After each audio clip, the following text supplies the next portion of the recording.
I remember the exact smell of cheap bleach in the hallway of my Section 8 subsidized apartment on that gray morning in January 2026.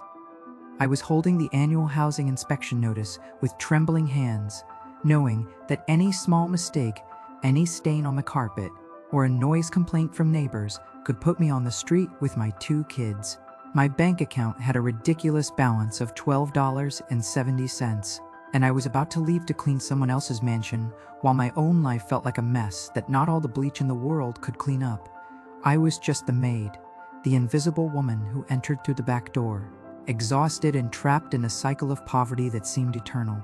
Now, look me in the eyes and try to believe when I tell you that just 18 months after that moment of despair, I would be holding the keys to my own home, with my name on the deed and no government subsidy, having saved a robust down payment without winning the lottery and without changing jobs.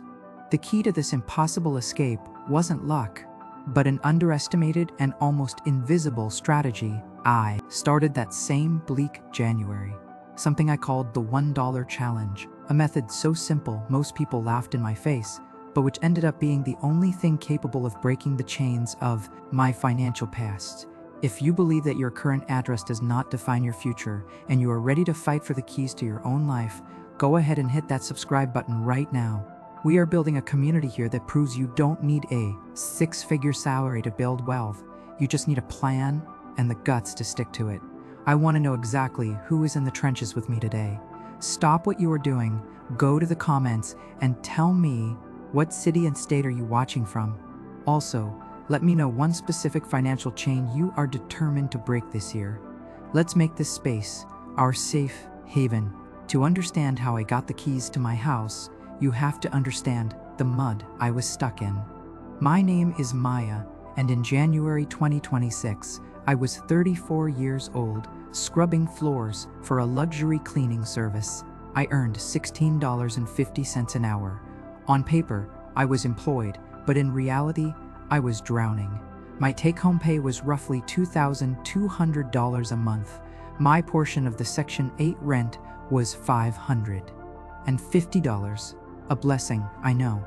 But my car note for a high-mileage sedan was $400, and insurance in my high-risk zip code took another $200 before I bought a single gallon of milk. Half my life was already paid for. The brutal context of 2026 was that inflation didn't care about my hourly wage.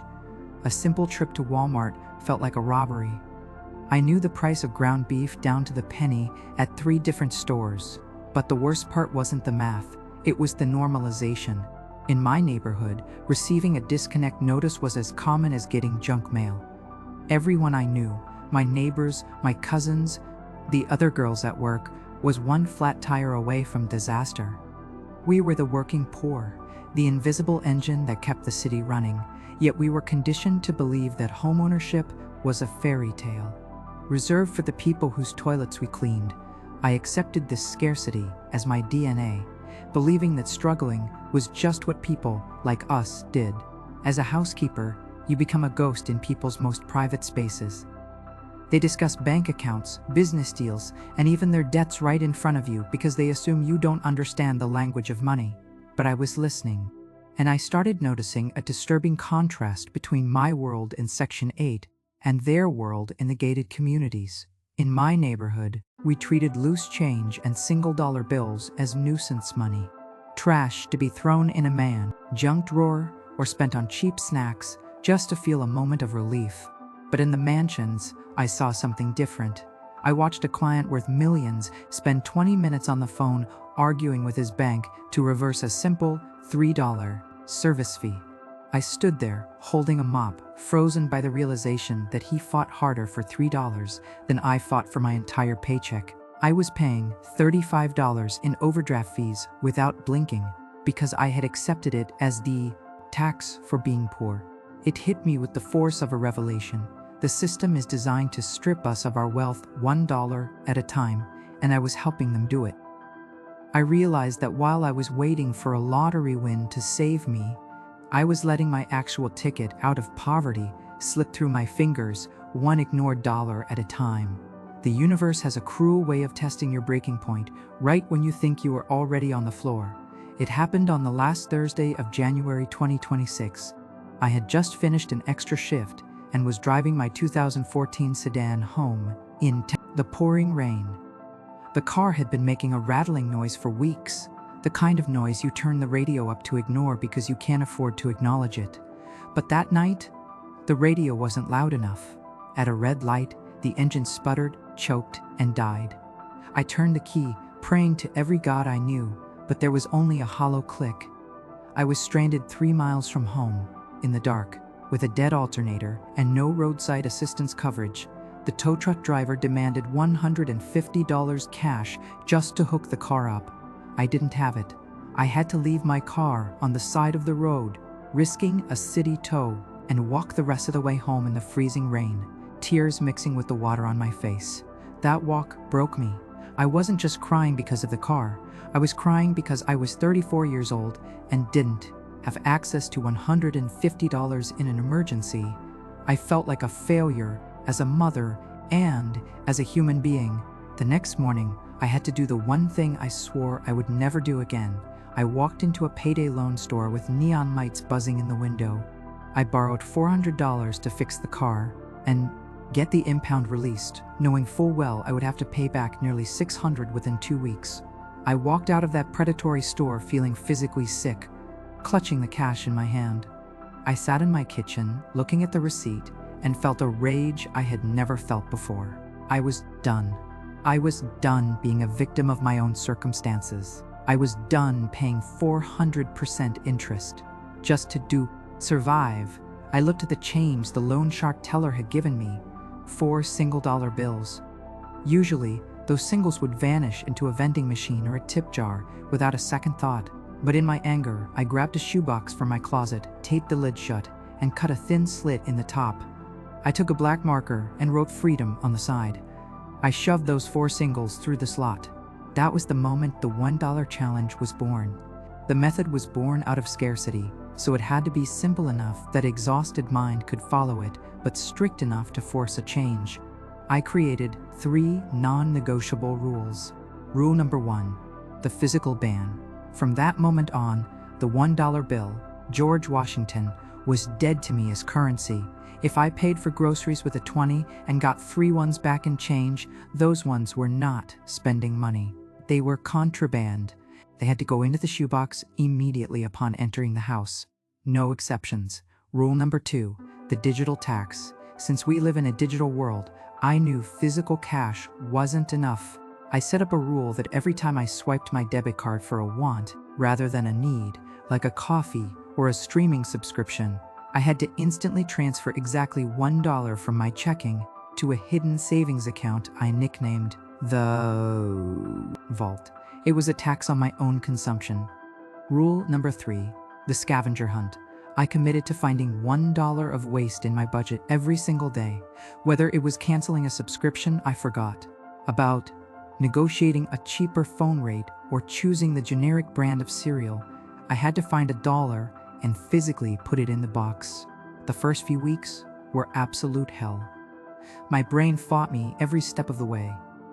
I remember standing in the break room at work, staring at the vending machine.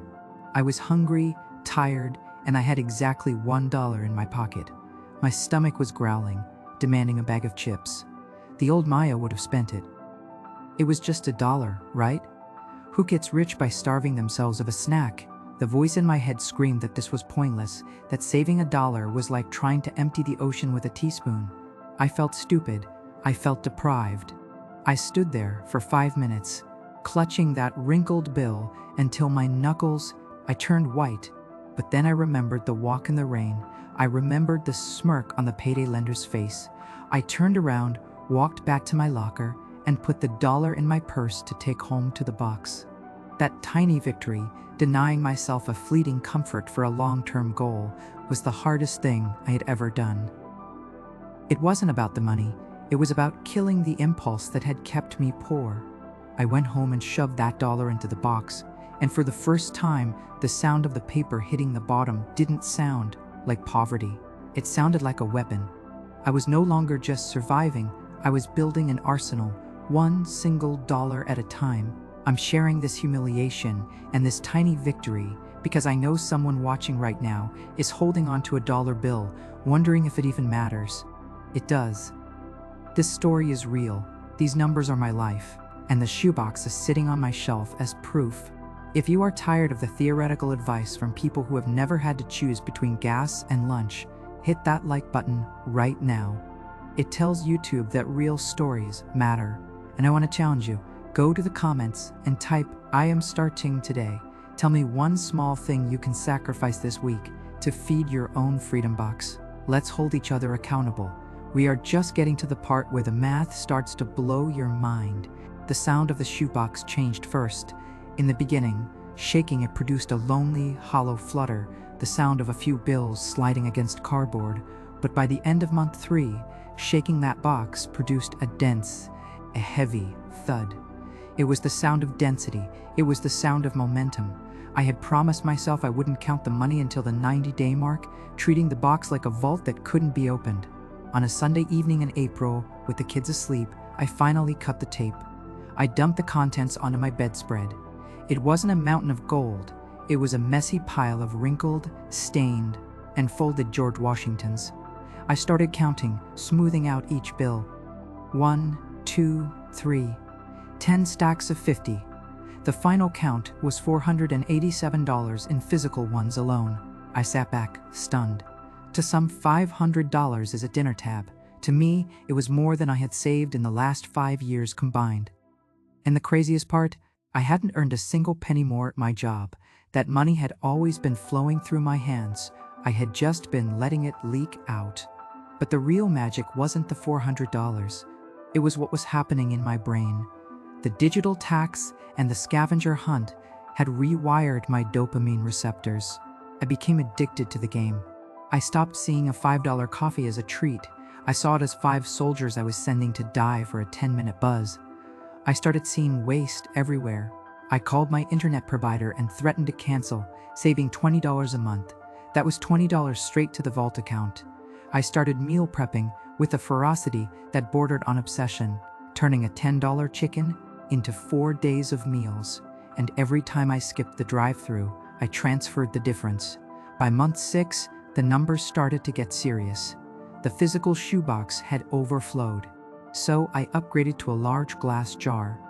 I wanted to see the progress. Between the physical ones, the digital transfers, and the savings from cutting waste, I had crossed the $1,500 mark. For the first time in my adult life, I had a 4-digit safety net. I walked taller. When my boss looked at me sideways, I didn't feel that pit of fear in my stomach because I knew I wasn't one paycheck away from homelessness anymore. However, the universe tests you when you try to leave your lane. Around month 9, with nearly $3,000 saved, the social friction began. My friends, who were also struggling, started to notice my behavior. They noticed I never ordered appetizers. They noticed I wore the same shoes. They started making comments, "You're acting like you're better than us," or "You have money now. Why don't you lend me $50? It was the crab bucket mentality. When one crab tries to crawl out, the others pull it back down.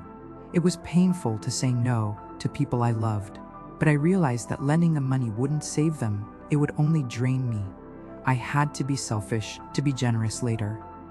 The hardest test came in October. My old car, the one that started this whole journey, began to rattle again, the transmission this time. The mechanic quoted me $1,200. The old Maya would have panicked. The new Maya looked at her bank account, saw the funds, and felt a strange temptation. I could just buy a slightly better car, maybe a $5,000 used SUV, and wipe out my savings. It would be easier. It would look better to my friends. But I looked at that glass jar. I looked at the freedom written on it. I decided to fix the beater. I paid the $1,200 in cash, feeling the physical pain of the money leaving, but also the immense power of not needing a loan. I was driving a piece of junk, but it was my piece of junk, and I owed nothing to anyone. By month 12, the 1-year anniversary of the breakdown, the compounding effect of the method was undeniable. I had become a sniper with my finances. I picked up extra cleaning shifts because now every extra dollar had a destination. I used my tax refund, usually blown on TVs or clothes, and threw the entire $3,000 check into the fund. When I combined the $1 challenge jar, the digital tax account, and the scavenger hunt savings, plus the refund, I was staring at a number that made me check my banking app 3 times to ensure it wasn't a glitch. $11,240. I was a housekeeper earning $16.50 an hour, and I had over 10 grand in liquid cash. That is when the dream shifted. I stopped looking at rental listings. I pulled up Zillow and switched the filter to for sale. The mental transformation was complete. I no longer identified as a Section 8 tenant. I identified as a future homeowner. I walked into a mortgage lender's office, not with my head down, but with a stack of bank statements and a credit score that had jumped from 520 to 680 because I had been paying down my debts with the spillover cash. The loan officer, a woman in a sharp blazer, looked at my income and frowned initially, but then she looked at my assets. She saw the consistency. She saw the $11,000 for a down payment and closing costs on an FHA loan. She looked up at me over her glasses, surprised. "You have more cash on hand than people earning 3 times your salary," she said. That validation was worth more than the money. I had done the impossible. I had turned pocket change into a down payment. The skepticism of my friends, the judgment of society, the statistical probability that said I should stay poor forever, I had crushed it all with a shoebox and a single dollar bill. The revolution didn't start with a megaphone. It started in the break room of the cleaning agency, amidst the smell of stale coffee and industrial disinfectant.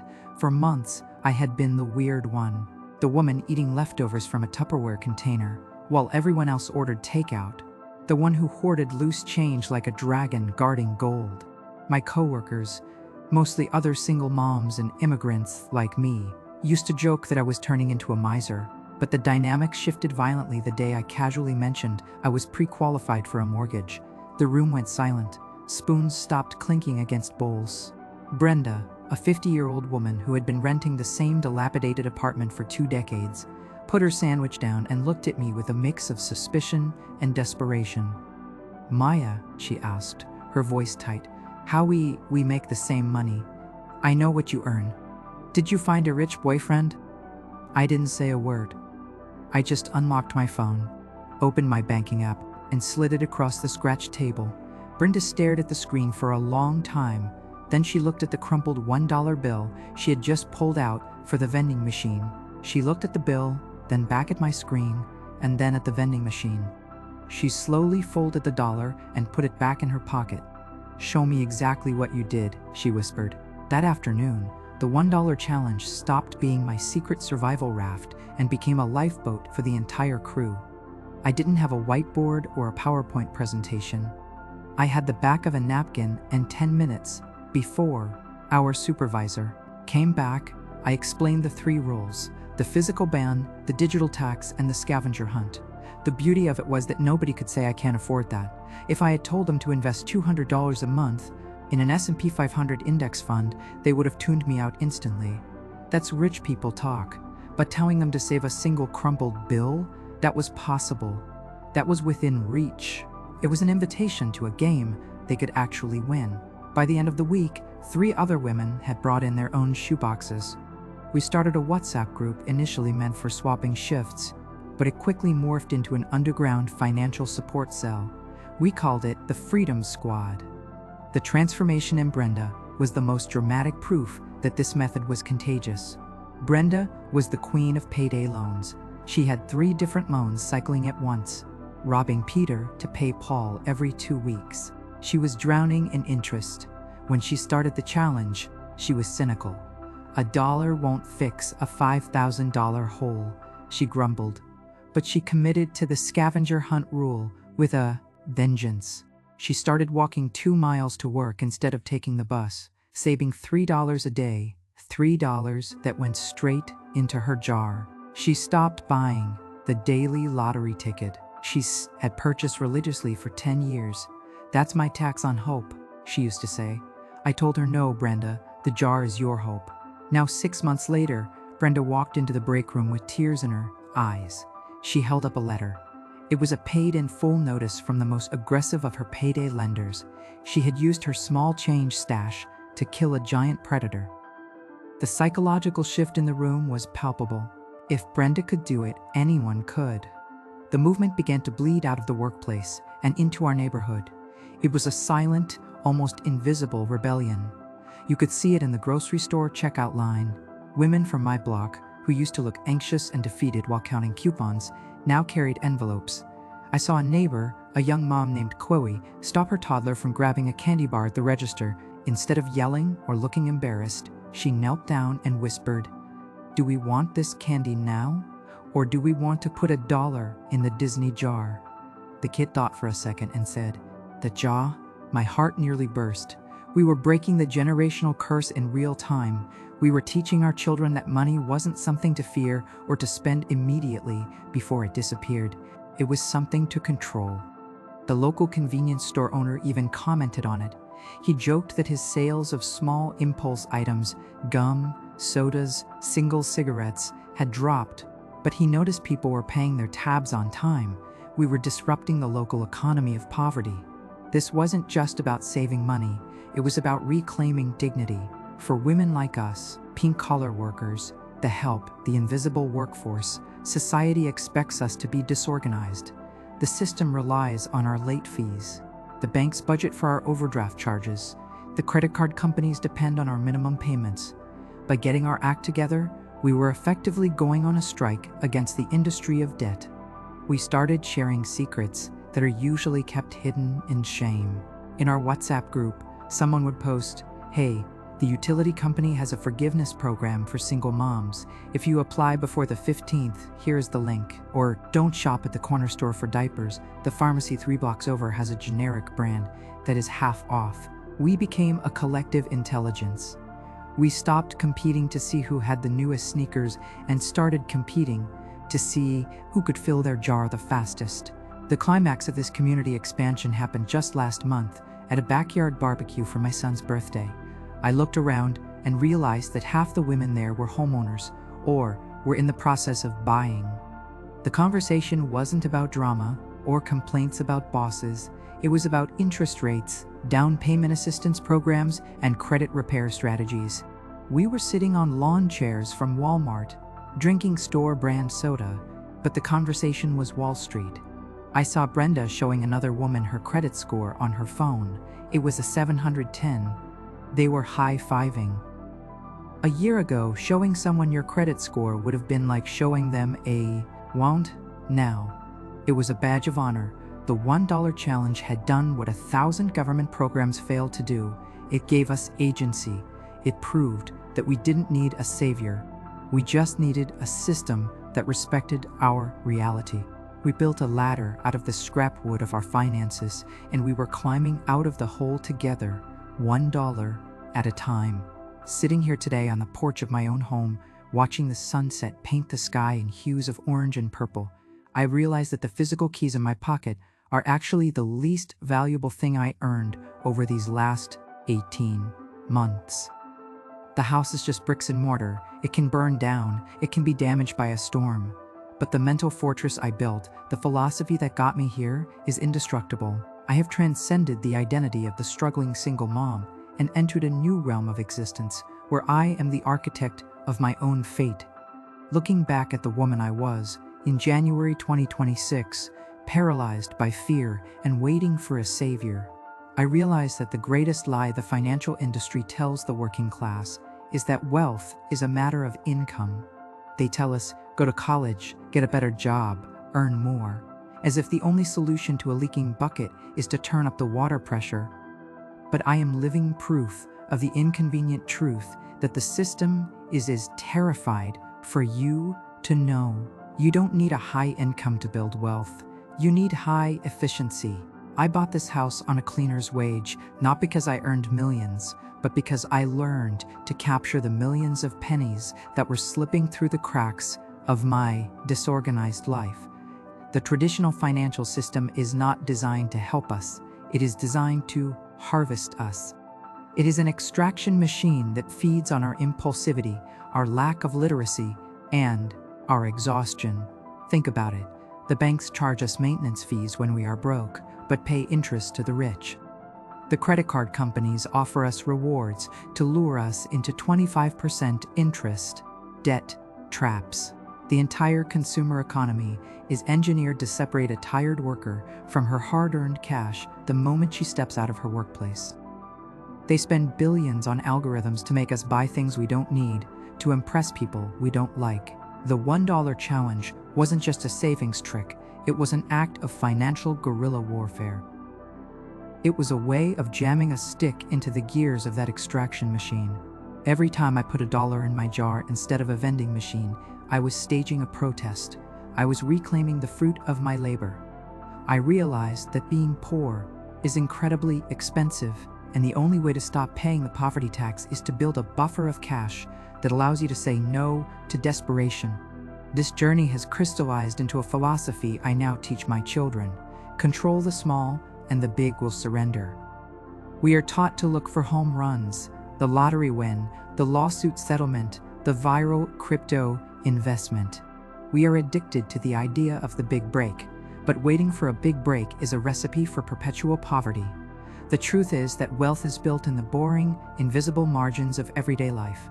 It is built in the decision to cook rice instead of ordering pizza. It is built in the decision to drive a paid-off clunker instead of financing a status symbol. This is the truth that separates the wealthy from the consumers.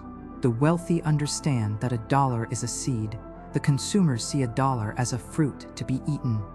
For 34 years, I ate my seeds. Now I plant them. The Freedom Box taught me the patience of a farmer. It taught me that a forest starts with a single acorn, and if you protect that acorn, time will do the heavy lifting for you. The most profound shift, however, has been the change in my family's trajectory. My legacy is no longer debt and trauma, it is literacy and discipline. My 10-year-old son doesn't ask for toys anymore. He asks for ways to earn commissions around the house so he can feed his own jar. He understands compound interest better than most adults I know.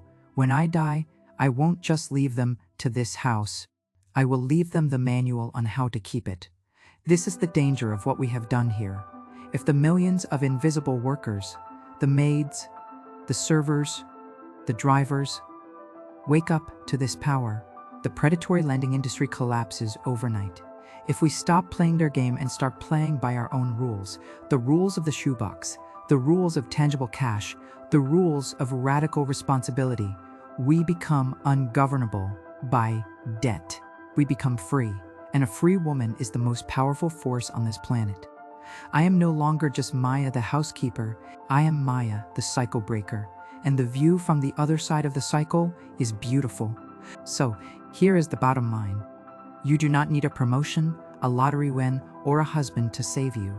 You are the rescue team you have been waiting for. The $1 challenge proves that the barrier to entry for wealth isn't money, it's behavior. If you can find one single dollar today in your couch, in your car, or by skipping that vending machine snack, you have enough to start building your empire. Do not overcomplicate this. Do not wait until next Monday or until the new year tonight. I want you to find a box, a jar, or an old envelope, tape it shut so you can't cheat. Write your specific why on the front of it. Whether it is new car, debt-free, or just peace of mind, put your first dollar in. That simple action is your declaration of war against poverty. It is the moment you stop being a passenger in your own life and start driving the bus. If this video sparked a fire in you, if you are ready to stop surviving and start actually living, I need you to take action right now. First, hit that subscribe button and turn on the notification bell. We are going to build this life together week by week, and you cannot afford to miss the next lesson on negotiating debt. Second, share this video with one other woman in your life who needs to hear this. Your sister, your coworker, your neighbor. Let's spread this freedom virus until every single one of us has a key to our own front door. I am Maya. This is the Freedom Squad, and I expect to see you in the comments with your progress. The class is dismissed. Now go find that dollar.